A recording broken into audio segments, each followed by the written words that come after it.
ನಮಸ್ಕಾರ ಸ್ನೇಹಿತರೆ, ವೀಣಾ ಅಡುಗೆಗೆ ಸ್ವಾಗತ. ಈ ಥರ ಚಿಕನ್ ಮಂಚೂರಿಯನ್ನ ಒಂದ್ಸಲ ಟ್ರೈ ಮಾಡಿ. ಮನೆಯಲ್ಲಿ ಎಲ್ಲರಿಗೂ ಇಷ್ಟ ಆಗುತ್ತೆ.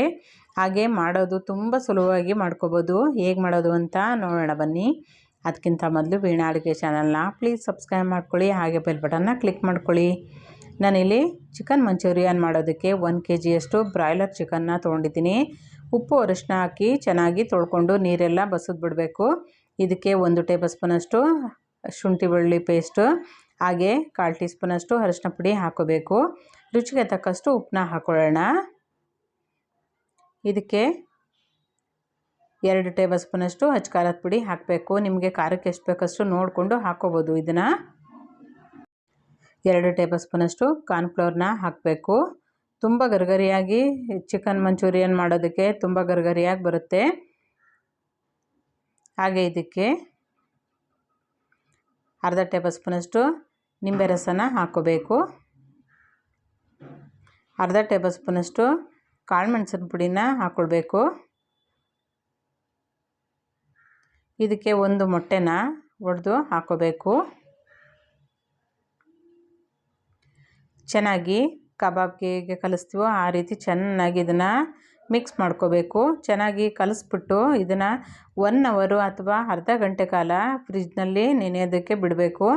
ನೆನೆಸೋದ್ರಿಂದ ತುಂಬ ರುಚಿಯಾಗಿ ಬರುತ್ತೆ ಚಿಕನ್ ಮಂಚೂರಿಯನ್ನು.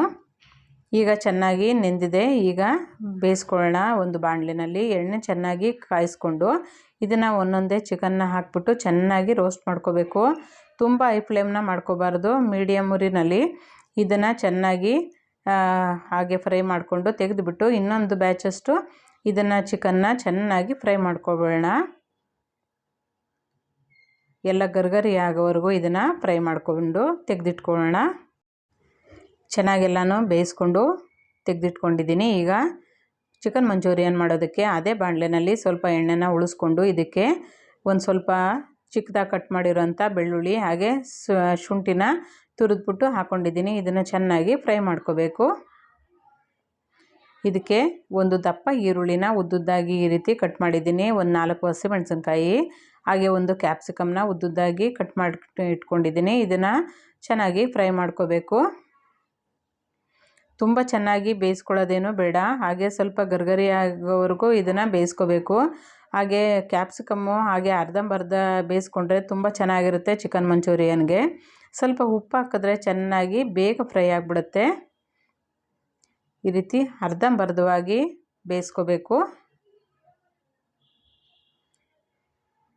ಈಗ ಇದಕ್ಕೆ ಸಾಸ್ಗಳನ್ನ ಹಾಕೊಳ್ಳೋಣ. ಸೋಯಾ ಸಾಸ್ನ ಹಾಕ್ತಾಯಿದ್ದೀನಿ, ಹಾಗೆ ಚಿಲ್ಲಿ ಸಾಸ್ನ ಹಾಕೊಳ್ಳೋಣ. ಇದಕ್ಕೆ ಸೆಜ್ವಾನ್ ಸಾಸ್ನ ಹಾಕ್ಕೊಳ್ತಾ ಇದ್ದೀನಿ, ಹಾಗೆ ಟೊಮೊಟೊ ಸಾಸ್ನ ಹಾಕೊಳ್ಳೋಣ. ಮನೆಯಲ್ಲಿ ಯಾವ ಸಾಸ್ ಇರುತ್ತೋ ಅದನ್ನೇ ಹಾಕೋಬೋದು.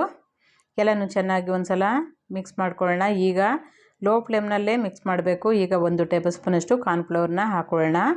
ಇದಕ್ಕೆ ಒಂದು ಅರ್ಧ ಲೋಟದಷ್ಟು ನೀರನ್ನ ಸೇರಿಸ್ಕೋಬೇಕು. ಚೆನ್ನಾಗಿ ಇದನ್ನು ಮಿಕ್ಸ್ ಮಾಡ್ಕೋಬೇಕು. ಈ ರೀತಿ ಗ್ರೇವಿ ರೀತಿ ಆಗಬೇಕು. ಚೆನ್ನಾಗಿ ಮಿಕ್ಸ್ ಮಾಡ್ಕೊಂಬಿಡೋಣ. ಈಗ ಹಾಗೆ ಕುದಿಯೋಕ್ಕೂ ಬಿಡಬೇಕು. ಇದಕ್ಕೆ 1 ಟೇಬಲ್ ಸ್ಪೂನಷ್ಟು ಅಚ್ಚ ಖಾರದ ಪುಡಿನ ಹಾಕ್ತಾಯಿದ್ದೀನಿ. ಅರ್ಧ ಟೇಬಲ್ ಸ್ಪೂನಷ್ಟು ಕಾಳು ಮೆಣಸಿನ ಪುಡಿನ ಹಾಕೊಳ್ಳೋಣ. ಈಗ ರುಚಿಗೆ ತಕ್ಕಷ್ಟು ಉಪ್ಪನ್ನ ಹಾಕ್ಕೋಬೇಕು. ಎಲ್ಲನೂ ಒಂದು ಸಲ ಮಿಕ್ಸ್ ಮಾಡ್ಕೋಬೇಕು. ಇದಕ್ಕೆ ಸ್ವಲ್ಪ ನೀರನ್ನ ಸೇರಿಸ್ಕೋಬೇಕು. ಸ್ವಲ್ಪ ಗ್ರೇವಿ ರೀತಿ ಬರಬೇಕು.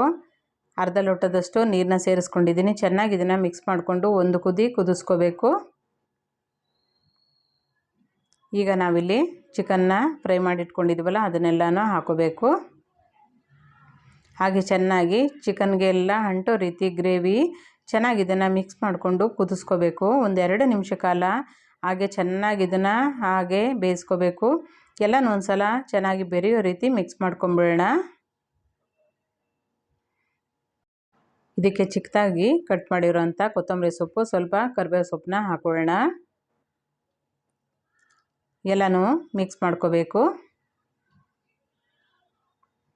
1-2 ನಿಮಿಷ ಕಾಲ ಹಾಗೆ ಕುದಿಸ್ಕೊಂಡ್ರು ಸಿಮ್ನಲ್ಲೇ 1 ನಿಮಿಷ ಕಾಲ ಹಾಗೆ ಮುಚ್ಚಿಟ್ಬಿಡಬೇಕು. ತುಂಬ ಟೇಸ್ಟಾಗಿರುವಂಥ ಚಿಕನ್ ಮಂಚೂರಿಯನ್ನು ರೆಡಿ ಆಗುತ್ತೆ. ಈ ರೀತಿ ಒಂದು ಸಲ ಟ್ರೈ ಮಾಡಿ ಸ್ನೇಹಿತರೆ. ಯಾವಾಗಲೂ ಕಬಾಬ್ನ ತಿಂತಿರ್ತೀವಿ, ಈ ರೀತಿ ಚಿಕನ್ನಲ್ಲಿ ಚಿಕನ್ ಮಂಚೂರಿಯನ್ನು ಮಾಡಿಕೊಟ್ರೆ ತುಂಬ ಇಷ್ಟಪಟ್ಟು ತಿಂತಾರೆ. ಮನೆಯಲ್ಲಿ ಎಲ್ರಿಗೂ ಇಷ್ಟ ಆಗುತ್ತೆ. ಒಂದು ಸಲ ಸಂಡೇ ಸ್ಪೆಷಲ್ಲಾಗಿ ಈ ರೀತಿ ಚಿಕನ್ ಮಂಚೂರಿಯನ್ನು ಟ್ರೈ ಮಾಡ್ಬೋದು. ತುಂಬ ಟೇಸ್ಟಾಗಿರುತ್ತೆ. ಹಾಗೆ ಮಾಡೋದು ತುಂಬ ಸುಲಭವಾಗಿ ಮಾಡ್ಕೋಬೋದು. ಎಲ್ಲ ಸಾಮಗ್ರಿಗಳು ಮನೆಯಲ್ಲೇ ಇರೋದ್ರಿಂದ ತುಂಬ ಈಸಿಯಾಗಿ ಚಿಕನ್ನ ತಂದು ಒಂದು ಸಲ ಟ್ರೈ ಮಾಡಿ ಸ್ನೇಹಿತರೆ. ತುಂಬ ಟೇಸ್ಟಾಗಿರುತ್ತೆ. ಈ ರೆಸಿಪಿ ಇಷ್ಟ ಆಗಿದರೆ ಲೈಕ್ ಮಾಡಿ, ಶೇರ್ ಮಾಡಿ, ಕಮೆಂಟ್ ಮಾಡಿ.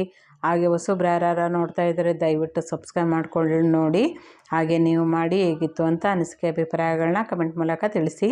ಮತ್ತಷ್ಟು ಈಸಿ ರೆಸಿಪಿಗೋಸ್ಕರ ವೀಣಾ ಅಡುಗೆ ಚಾನಲ್ನ ಪ್ಲೀಸ್ ಸಬ್ಸ್ಕ್ರೈಬ್ ಮಾಡ್ಕೊಳ್ಳಿ. Thank you.